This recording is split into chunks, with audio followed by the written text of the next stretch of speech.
Occasion ఏదైనా location ఎక్కడైనా తెలుగువారి వేడుక అంటే ఆలివ్ మిఠాయి ఉండాల్సిందే.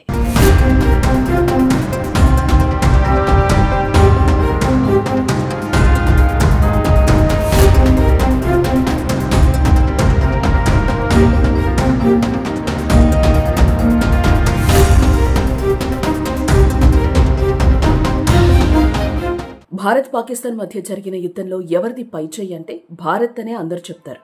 చెప్పడం కాదు, అది అక్షరాల నిజం కూడా. కానీ పాకిస్తాన్ యుద్ధం గెలిచిందంట. అవును, ఇది సాక్షాత్తు ఆ దేశ ప్రధాని నోట నుంచి వచ్చిన మాట. ప్రధాని ఇలా చెప్పారో లేదో అక్కడి ప్రజలు మేమే యుద్ధం గెలిచామంటూ రోడ్లపై సంబరాలు చేసుకుంటున్నారు. జై పాకిస్తాన్ అంటూ నినదిస్తున్నారు. ఇది చూసి విన్నవారికి చాలా విడ్డూరంగా ఉంది. ముప్పేటి దాడి చేసి 3 చెరువులు నీరు తాగిస్తే పాకిస్తాన్ మాత్రం గెలిచామని జబ్బలు చర్చుకోవడం ఆ దేశాన్ని నవ్వులు పాలు చేస్తుంది. ఒక్కసారి ఆయన మాటలు మీరే వినండి.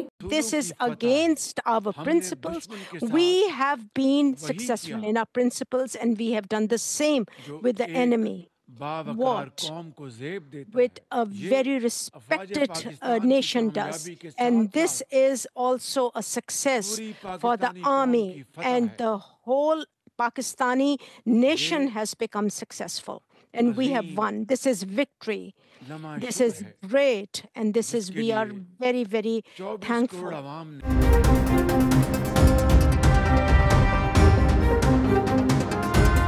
శత్రువుల ఎయిర్ బేస్లు స్థావరాలను టార్గెట్ చేసి వాటిని ధ్వంసం చేశాం. వారి రాఫెల్ యుద్ధ విమానాల్ని నేల కూల్చాం. మేమే విజయం సాధించాం. ఇది పాకిస్తానీల విజయం.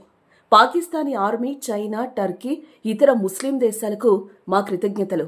Army chief Asim Munir, America అధ్యక్షుడు డొనాల్డ్ ట్రంప్ కు నా ధన్యవాదాలు అని పాకిస్తాన్ ప్రధాని షాబాజ్ షరీఫ్ జాతినుద్దేశించి మాట్లాడారు. ఇలా ప్రధాని చెప్పారో లేదో ఆ దేశ ప్రజలు రోడ్లపై విజయ సంబరాలు చేసుకుని అభాసుపాలయ్యారు.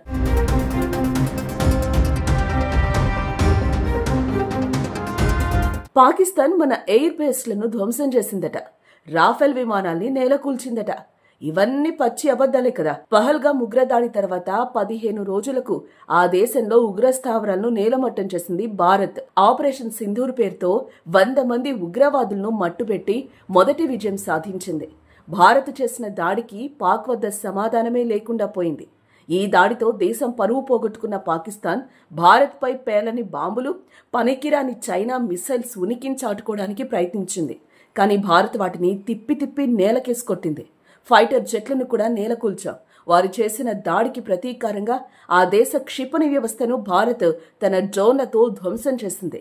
ఇస్లామాబాద్, రావల్పిండి, లాహోర్ వంటి ప్రధాన నగరాలు భారత్ దాడులతో అట్టుడికాయి.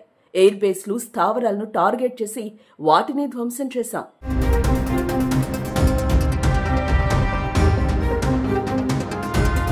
పాకిస్తాన్ ఇంత చేసినా మనం ఎక్కడా ప్రజల జోలికి పోలేదు. ఆ దేశ ప్రజలకు హాని జరగకుండా ఆస్తులు, సైనిక స్థావరాలపైన మాత్రమే భారత్ టార్గెట్ చేసింది. పాపాల పాకిస్తాన్ మాత్రం సరిహద్దు రాష్ట్రాల్లోని అమాయక ప్రజలపై దాడులకు ప్రయత్నించింది. ముఖ్యంగా జమ్మూలోని పౌరులు, నివాసాలపై దాడి చేసి పలువురి ప్రాణాలను తీసుకుంది. ఇక భారత్ దాడులను పెంచుతుందనే భయంతో కాళ్లబేరానికొచ్చి చివరికి అమెరికా మధ్యవర్తిత్వంతో ఒప్పందం చేసుకుంది. కానీ బుద్ధి మారకుండా కాల్పుల విరమణ ఒప్పందానికి తూట్లు పొడిచి శనివారం మరోసారి డ్రోన్లను పంపింది. ఈ యుద్ధంలో ఎక్కడా పాకిస్తాన్ పైచేయి సాధించలేదు. యుద్ధం ముగిసిన తర్వాత భారత్ మౌనంగా ఉంటే చావు దెబ్బలు తిన్న పాక్ మాత్రం తామే గెలిచామంటూ ఆ దేశ ప్రధాని ప్రచారం చేసుకోవడం సిగ్గుచేటు.